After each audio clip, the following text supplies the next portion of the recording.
Hi, everyone. My name is Emma Tando, and I am the founder and the creative lead for Love Ankara. We make the most comfortable pair of foldable ballerinas in the world. We're essentially a fashion and manufacturing brand, and we've been doing this since 2017.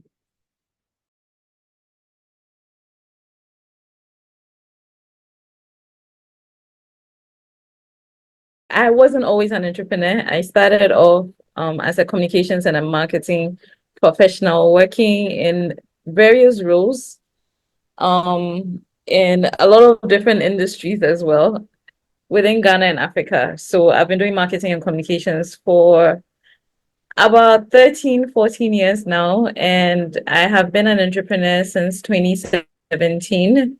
I think I was always meant to be an entrepreneur, but my path has been very interesting and winding. And I'm so glad I'm at this point of my career and of my business.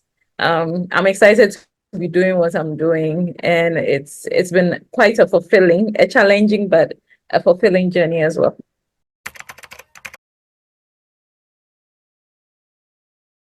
I would say the whispers. I don't know. There's always, there's that sound in your that's thing at the back of your mind. When you wake up in the morning, there are things that you think about that you can almost never shake off.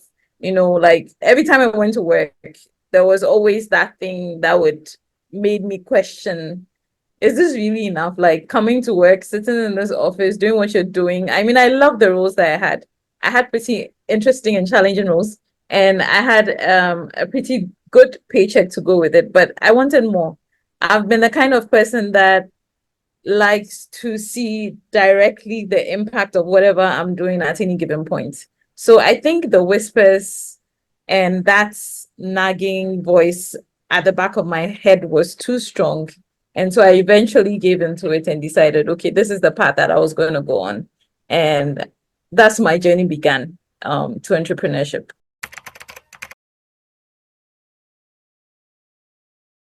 I know a lot of people seem to jump in from corporate to entrepreneurship. But for me, I knew at some point that it was a path that I was going to definitely be on. So I saved. I saved about 3 months of my paycheck. And so when the time came, it was more excitement than anxiety. I think the tide did turn eventually to become more anxiety than excitement and worry over finances and how would I make it through this month? How would I pay my workers? How would I find money to innovate my new product line? Yeah, so it quickly changed. But in the beginning, I was very excited. I was very determined. I sort of had a picture of what that end goal looked like.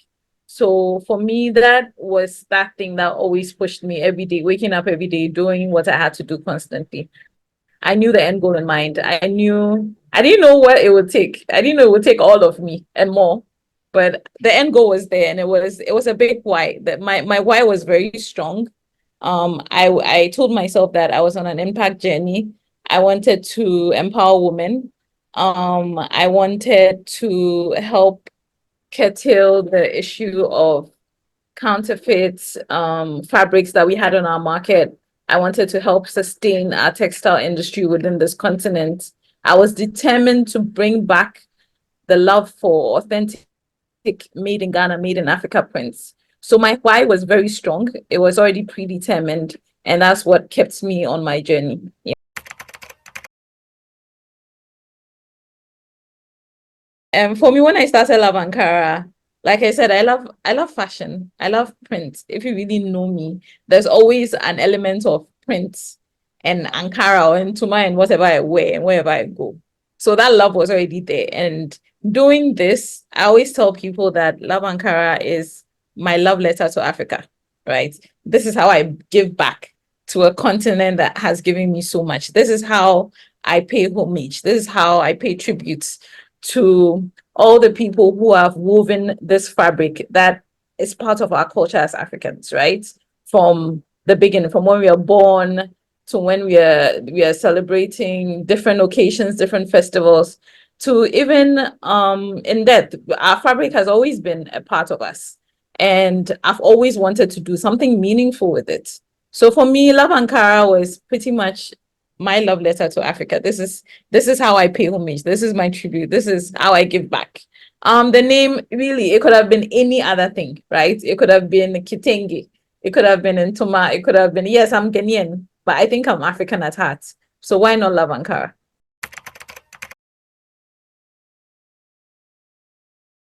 I don't do high heels often. I love my high heels, but I'm a woman on the go.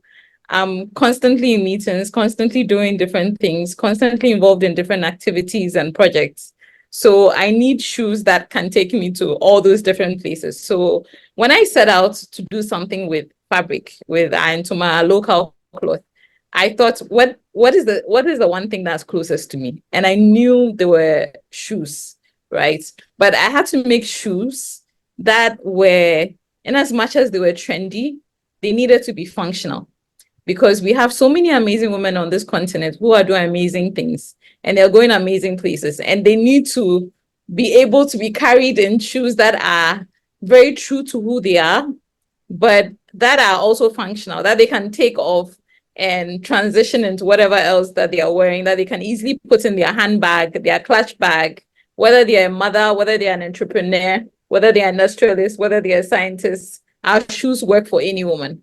So that's the reason why I came up with the foldable shoes. Because as women, honestly, this is something that we have grown very accustomed to. We will go to a function in high heels and we have three other pairs of shoes in another bag that we are carrying so that when we are tired, we can change from this and then we can wear that. And then eventually we end up in slippers. And sometimes those footwear aren't exactly appropriate, depending on the event that we are attending. So why not make one single pair of footwear that is trendy, that is fashionable, that is cool, but that is also very African and can fit into one small space in your bag so that you do still get to do the things that you're doing. You still get to go the places that you're going, but yet you're embracing your femininity, embracing your womanhood, your Africanness, and all of that. So that's why I created the foldable shoes.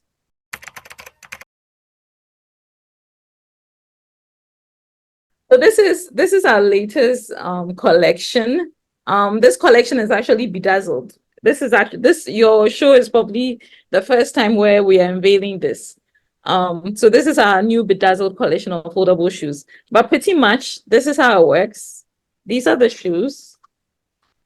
You can see we use very soft insoles.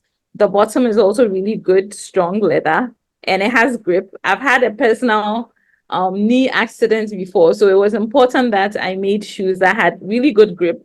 So whether you're on a slippery surface, whatever surface, the shoes will not like lead you to any accident or anything of the sort. So these are the shoes. They're very comfortable. They're elasticated.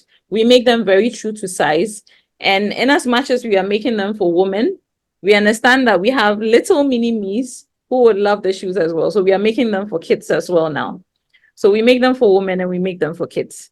So once you open it up, you wear it, you can fold it back in, and then it will fit right back into your purse or your clutch or whatever bag you have at that moment. Yeah. And another thing is that all our shoes are made from authentic prints. So we are working with Woodin, we are working with batik, tie and dye, GTPs, like any fabric that is made by Africans and in Africa, we use it for our shoes. Because like I said, we're on this mission to make sure that we are embracing our own authentic prints and we are keeping our textile industry still in business years and generations to come. So these are foldable shoes. They're also machine washable. You can hand wash it, but you can also throw it. Like I said, we are women on the go. There's so many things we're involved in. So you can throw it into your washing machine, have it washed, and then you can dry it out in the open sun. I mean, we are blessed with so much sun in Africa. And then within 3 hours, you're good to go again.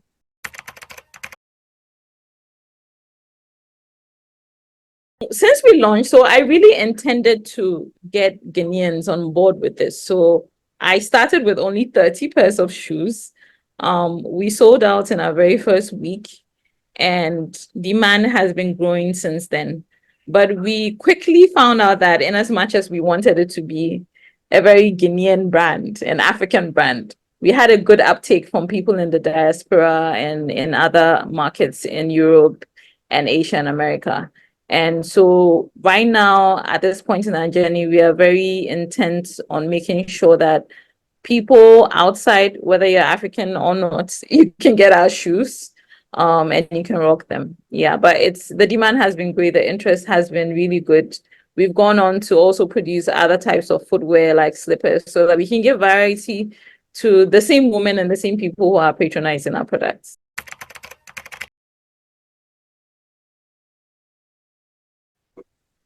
I think the issue with financing for SMEs or for women entrepreneurs is hasn't changed. It is a huge problem, and my story is no different.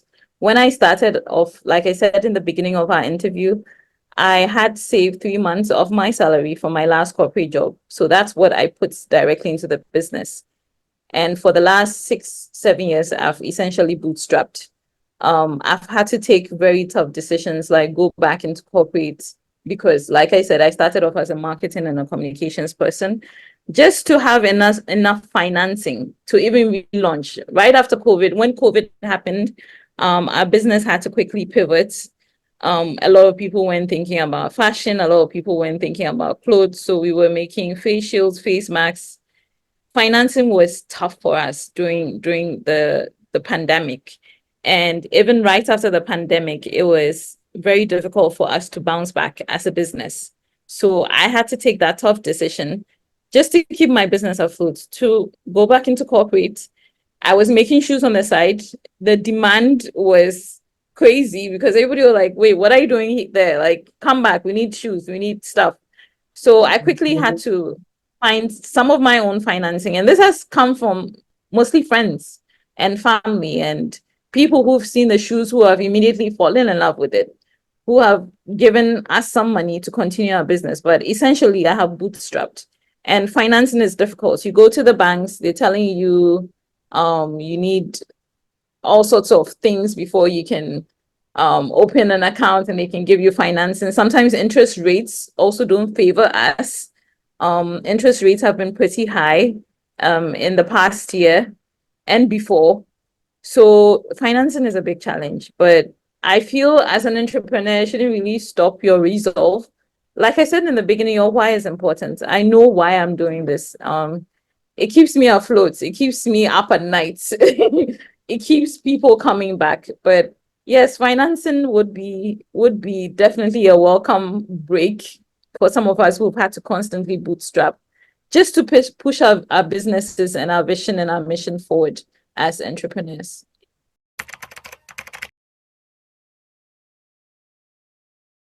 Getting Putting together a team. Um, the human bit is extremely important when you're starting. I mean, when you're starting out, the main thing is production. So you need to have a really good product, and it's important that you consistently put out a good product. So having great production is really important, and for me, that has been that has been tough.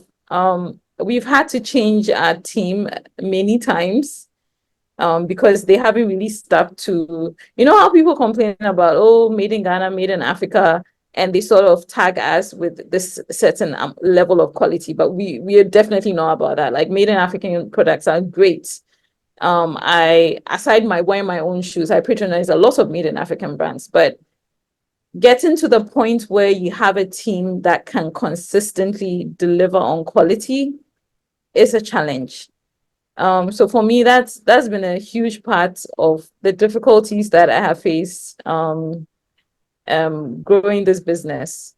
But we are keeping at it. I mean, hopefully it does resolve. You can exactly give back. You sort of would pivot and figure out what works. So for us, we're figuring it out.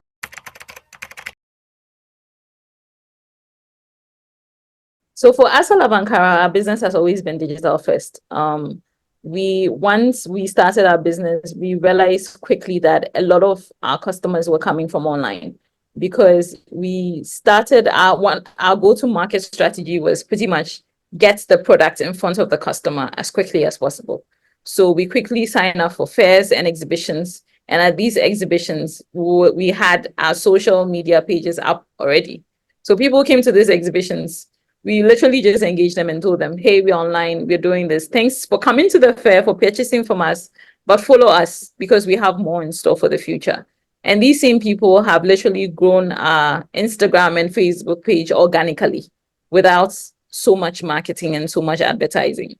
So we've always been digital first. We've always also found ways for people to pay conveniently, because payment is also a big challenge when it comes to trading in Africa, because you would have people come to these fairs from um, all places in the world. We've had someone from Greece, we've had Asians, we've had people from other African countries. And the challenge is always, how do I pay, right?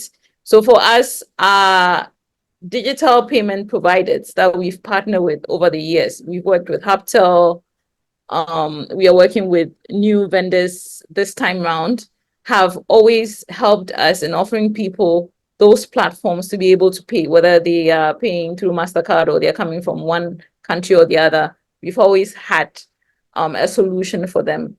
The current challenge now is in terms of delivery, finding a really affordable way of delivering our products across the world is one big challenge. But we're working through that. Currently, we use EMS and Ghana Post.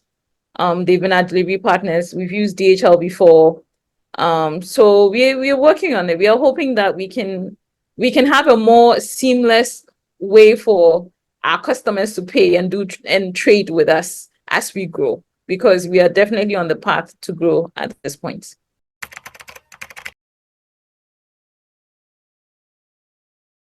I don't think women entrepreneurs have so many barriers when it comes to the desire to get into the field of entrepreneurship.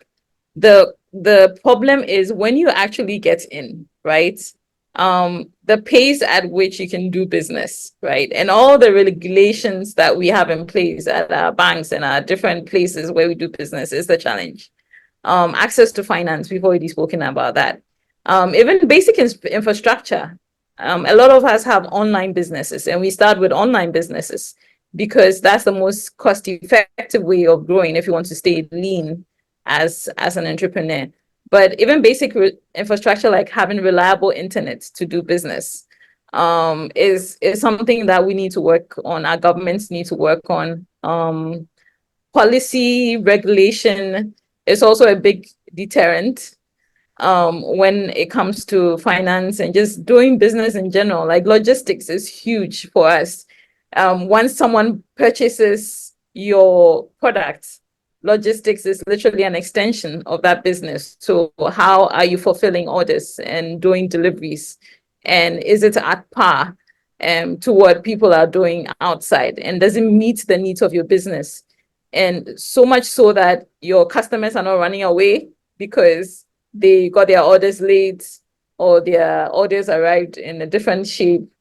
It's a problem. So I feel like there are different aspects that we need to address: logistics, infrastructure, and general regulation. You know, if you want to start a business, the requirements, the procedures. I know places like Estonia, for instance, you can literally start a business within like a day or probably less than a day. Everything is online. You can literally do everything online. And because of that, they're currently leading as that country in the world that has the most unicorns, right?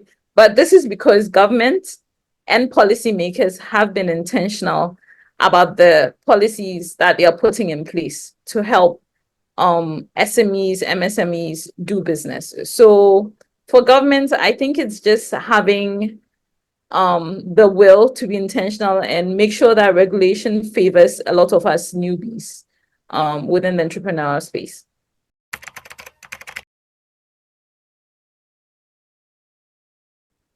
Growth, definitely growth. We are looking at expanding into new countries. We are looking for stockists who can stock our products in new countries. We are definitely looking at keeping consistently delivering a great product, which is the heart of our business. And we are also looking at doing our business sustainably. Because right now it's not just enough to make something, but at what cost is it coming, right? To the business, to internal and both external stakeholders. So we really are being very intentional about sustainability for our business, putting it into practice, using more of leftover fabrics from the industries that we work with, the textile factories that we work with. We are also intentional about growing our team so that we can serve more people, we can reach more people, we can get the products into more people's hands, and just growth. Right now, it's just a growth trajectory.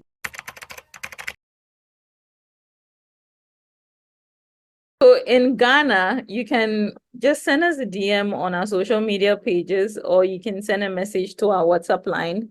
Our website is going to be live at the end of this month. It will be loveankara.store. So www.loveankara.store. You can order online, buy Visa, MasterCard, whatever payment method, mobile money, and we will deliver. We ship actually across the world. So I have shipped already to London, to Canada, and a few other places. We also have a stockist in Canada who sells our shoes directly. Shipping is free if you order directly from her, and she delivers to North America and to Australia for free.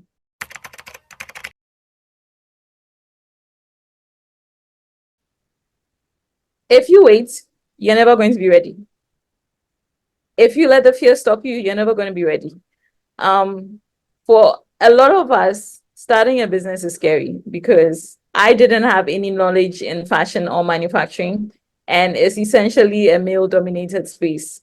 But I have comfort. Um, it's on record that lots of businesses fail within 5 years, and sometimes that enough is a deterrent. But think about the possibilities, right? Think about all the things you can accomplish. Think about how many more people you can impact. Think about that ecosystem of entrepreneurs that exist already that you can tap into for help, for support, for knowledge, for know-how. So if you wait until you're ready, you're never going to start. That's my only piece of advice.